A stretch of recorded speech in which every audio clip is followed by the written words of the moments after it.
partir de cette période, nous croyions que tous les colonialistes avaient fini par comprendre l'irréversibilité de l'histoire. Mais l'expérience actuelle montre que l'Afrique n'est pas encore au bout de ses peines, car les colonialistes livrent encore le combat d'arrière-garde.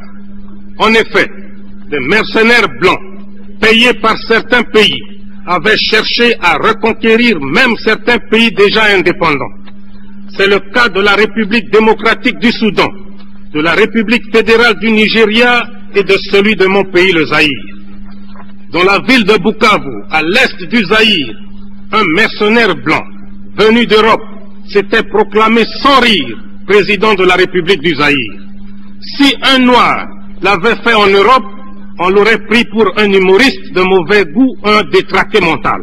Mais, puisque c'était un blanc qui le faisait en Afrique, les colonialistes avaient mobilisé la presse, la radio et la télévision pour les mettre à son entière disposition, non seulement pour lui faire la publicité, mais aussi pour ridiculiser le chef de l'État du Zaïre que je suis, pourtant incontesté aussi bien dans les limites du territoire national que dans tous les pays représentés ici.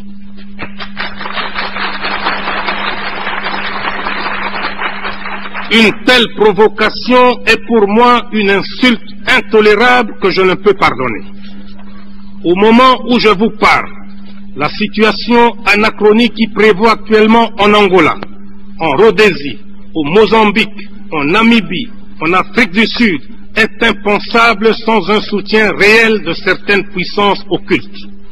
Comment peut-on expliquer qu'un pays comme le Portugal puisse avoir la force de contrôler des grands territoires comme l'Angola, le Mozambique, s'il n'était pas soutenu par des puissances plus puissantes que lui? En effet, le Portugal est un pays économiquement, socialement et culturellement sous-développé, sans démocratie.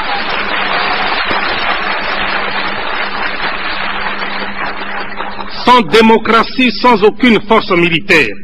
Son seul record est le taux le plus élevé d'analphabètes en Europe. Sa force et son arrogance lui viennent tout droit de son appartenance à l'OTAN, car ce pays avec ses colonies est nécessaire stratégiquement pour cette organisation militaire. Le volume d'investissement et de capitaux venant de l'Occident augmente de jour en jour dans les colonies portugaises. La construction du barrage de Cabora Bassa, qui servira à alimenter en grande partie la République sud-africaine, montre sans équivoque que les puissances intéressées s'opposeront toujours à la libération et à l'indépendance des pays précités. D'ailleurs, le ministre de l'Intérieur et de l'Information, le docteur Connie Mulder, a récemment déclaré que la République sud-africaine était prête à apporter son soutien militaire à tous les pays d'Afrique australe, y compris le Mozambique et les autres territoires portugais, pour combattre ce qu'il appelle le terrorisme, entendez la lutte héroïque des nationalistes africains. Le docteur Mulder faisait cette déclaration au moment où il effectuait un voyage en Rhodésie pour inspecter les unités de l'armée sud-africaine combattant auprès des forces rhodésiennes contre les patriotes zimbabwe. Entre les deux colonies portugaises, l'Angola et le Mozambique, s'est développée il y a quelques années une situation presque aussi similaire, mais en tout cas scandaleuse. Je veux parler de la Rhodésie. Un certain matin, nous avons appris par la presse qu'après plusieurs discussions secrètes entre le gouvernement de sa très gracieuse majesté britannique et les colons britanniques installés en Rhodésie, ceux-ci s'étaient rebellés contre leur gouvernement, leur pays et leur souveraine, et que les autorités de la Grande-Bretagne étaient incapables de faire changer d'avis leurs compatriotes d'Afrique.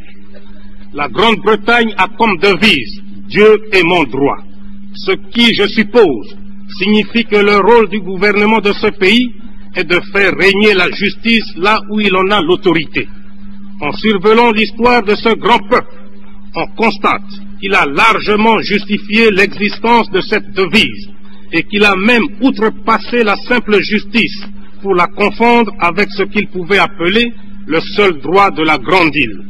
Pour s'en convaincre, il suffit de se rappeler d'innombrables mouvements de rébellion et d'indépendance si violemment matés par la Grande-Bretagne au cours de son histoire.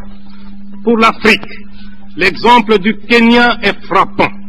En effet, l'injustice du gouvernement britannique qui réservait à ses colons les meilleures terres de ce pays entraîna une révolution légitime des Mau Mau. Cette révolte fut sauvagement matée par une boucherie de près de 15 000 personnes. Le cas des États-Unis d'Amérique, qui ont vaillamment lutté pour conquérir l'indépendance, est trop connu pour être développé ici. Partout, au Kenya, aux Indes, en Guyane, à Chypre, à Aden, en Palestine, à Gibraltar, à Anguilla, la Grande-Bretagne a utilisé la force pour faire valoir son autorité. Partout sauf, comme par hasard, en Rhodésie. Et pourtant, les Africains de Rhodésie, comptant sur la justice de ce grand pays, avaient fait confiance au gouvernement britannique. Mais, hélas, ils durent déchanter. C'est ainsi qu'un jour, 2000 manifestants noirs qui s'étaient nichés dans les arbres aux abords de l'aéroport de Salisbury pour accueillir le Premier ministre Harold Wilson, entonnaient une mélopée dont les paroles disaient, je cite, « Nous sommes des nègres, des orphelins de Rhodésie. Personne ne nous aide, personne ne nous aime. » Fin de citation. Les policiers blancs répondaient, je cite, « Laissez donc ces damnés singes, laissez-les remonter aux arbres d'où ils viennent. » Fin de citation. Voilà pourquoi nous dénonçons le racisme. Il est prémédité, il est ignoble, il est inhumain. On a souvent parlé de sanctions économiques pour réduire la sécession en Rhodésie. Mais en réalité, la Grande-Bretagne protège son ami de l'OTAN, le Portugal, et celui-ci protège à son tour ses amis colons britanniques de Rhodésie. Et ils arrivent paradoxalement, non pas à décourager les sécessionnistes, mais à asphyxier un pays indépendant, je cite la Zambie. La Grande-Bretagne, qui se considère comme le pays le plus traditionnellement démocratique, défenseur des libertés fondamentales et des droits légitimes de l'homme, accepte, tolère et implicitement soutient ces 200 000 sujets rebelles qui, contrairement aux règles élémentaires de la démocratie, maintiennent encore dans l'esclavage 4 millions de Noirs. La situation des territoires portugais et britanniques se prolonge jusqu'en Afrique du Sud. Ce pays est le seul sur cette terre des hommes où les Blancs ont élevé la ségrégation au niveau d'institutions. Et le terme apartheid n'existerait pas dans le langage humain si les Blancs n'étaient pas en Afrique du Sud. Au lieu d'être logiques avec eux-mêmes, en laissant les Blancs et les Noirs séparés, chaque groupe se développant de sa manière, les Blancs poussent leur barbarie en exploitant l'homme noir comme du temps de l'esclavagisme suranné. C'est ainsi que grâce à une main-d'œuvre quasi gratuite, 420 000 Noirs extraient à la main les 2/3 de la production mondiale de l'or au profit des Blancs. Et ces Noirs d'Afrique du Sud, n'ayant ni droit de grève, ni droit syndical, ni droit tout court, qui avaient demandé une augmentation dérisoire de leur salaire, tenant compte du cours mondial actuel de l'or, ont été purement, simplement et sauvagement abattus par les autorités sud-africaines. La République sud-africaine nargue l'Organisation des Nations Unies depuis plus de 20 ans sur le problème de la Namibie.